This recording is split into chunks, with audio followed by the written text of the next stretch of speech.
Hello everyone, Assalamu alaikum. Welcome to my daily vlog. আশা করছি সবাই ভালো আছেন। আলহামদুলিল্লাহ আমরাও ভালো আছি।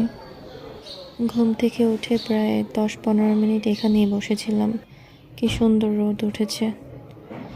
দেন ডিম শেষ হয়ে গিয়েছিল, ডিম আনিয়েছি, সেগুলোকে ঠিক করে রাখছিলাম। আর ডিমগুলো খুব ফ্রেশ ছিল, এই কারণে আর ক্লিন করে রাখিনি, ধুয়ে রাখিনি আর কি।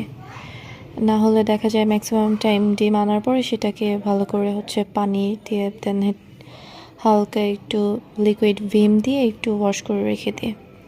বাট আজ ফ্রেশ দেখে আর ধুয়ে ফ্রিজে রেখে দিচ্ছি।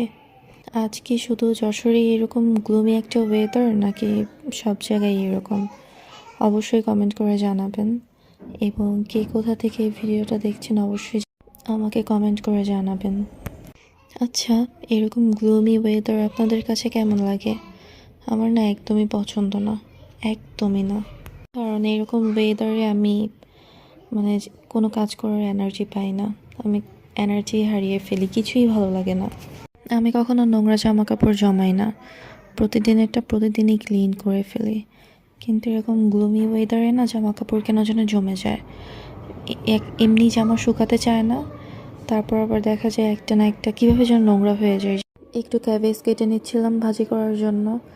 যদিও ভিডিওতে শুধু এই ভাজিটাই দেখানো হয়েছে, কিন্তু আমি এটা ছাড়াও আরও 2 রকমের রান্না করেছি, যেগুলো আসলে রেকর্ড করা হয়নি। আমার অ্যাকচুয়ালি মনেই ছিল না রেকর্ড করার কথা। রান্না যখন অলমোস্ট শেষের দিকে সবগুলা, ঠিক তখন আমার রেকর্ড করার কথা মনে পড়েছে। আর এইটা একটা সমস্যা, রোড সাইড বাড়ি হওয়া, কারণ সব সময় এখান থেকে গাড়ি যেতেই থাকে, আর গাড়ির হর্ন দেন আওয়াজ সব সময় থাকে। দেন এটা বিকালের একটা ক্লিপ। আমার মিস্টার অফিস থেকে আসার সময় এগুলো নিয়ে আসলো। এইগুলো আমরা ছোটোবেলায় খেয়েছি না, কত স্মৃতি। এইগুলো আসলে আমাদের ছোটোবেলার আনন্দ। তো আজ এই অবধি, সবাই ভালো থাকবেন। আল্লাহ হাফিজ।